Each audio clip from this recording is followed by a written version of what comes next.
സ്വപ്ന weddings നൽകുന്ന നല്ലൊരു ഓണക്കോടിയാണ്. അപ്പൊ നാളെ പോകുമ്പോൾ ഇത് അനുമോൾക്ക് കൊണ്ടുപോവാം. നോക്ക് തുറന്ന് നോക്കിട്ട് ചിലപ്പോൾ അത് ഇടാം ഈ പ്രാവശ്യത്തെ നിങ്ങളുടെ ഓണം സെലിബ്രേഷന്. അതിനകത്തുണ്ട് അനുമോൾക്ക് പറ്റിയൊരു എനിക്ക് തോന്നുന്നില്ല ഇൻസ്റ്റന്റ് പായസം മിക്സും ഉണ്ട്. ഇതവരെ സീൽ ചെയ്തിരിക്കും, വളരെ ഭംഗിയായി സീൽ ചെയ്തിട്ടുണ്ട്. അതെ, പൊട്ടിക്കേണ്ടി വരും എന്താണെന്ന് കാണണമെങ്കിൽ. പൊട്ടിക്കാം. ഞാനും ഇതുവരെ കണ്ടിട്ടില്ല. എല്ലാവർക്കും കൊണ്ടേ കൊടുക്കണതേ ഉള്ളൂ, കാണാറില്ല. കിരി ആ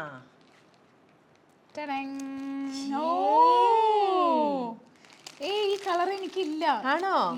താങ്ക് യു. ഞാൻ വിചാരിച്ചു ഓണക്കോടി അങ്ങനത്തെ ഒരു സാരി ആയിരിക്കും. അല്ല, ടിഷ്യൂ കളർഫുൾ ടിഷ്യൂ സാരി. അതെ, ടിഷ്യൂ ആണ്. നല്ല കളർ. അതെ, നൈസ്. ഒരു ബ്ലൂ. ഇത് എനിക്ക് കിട്ടിയാ മതി. എന്തായാലും എന്റെ അമ്മ എനിക്ക് തരില്ല. അതിന് അമ്മയും മോൾക്കും കൂടെ ഷെയർ ചെയ്തെടുക്കാമല്ലോ. സാരി ആയതുകൊണ്ട് പിന്നെ അങ്ങനെ ഗുണമുണ്ട്. സ്വപ്ന വെഡിങ്സിന്റെ നല്ലൊരു ഗിഫ്റ്റ്.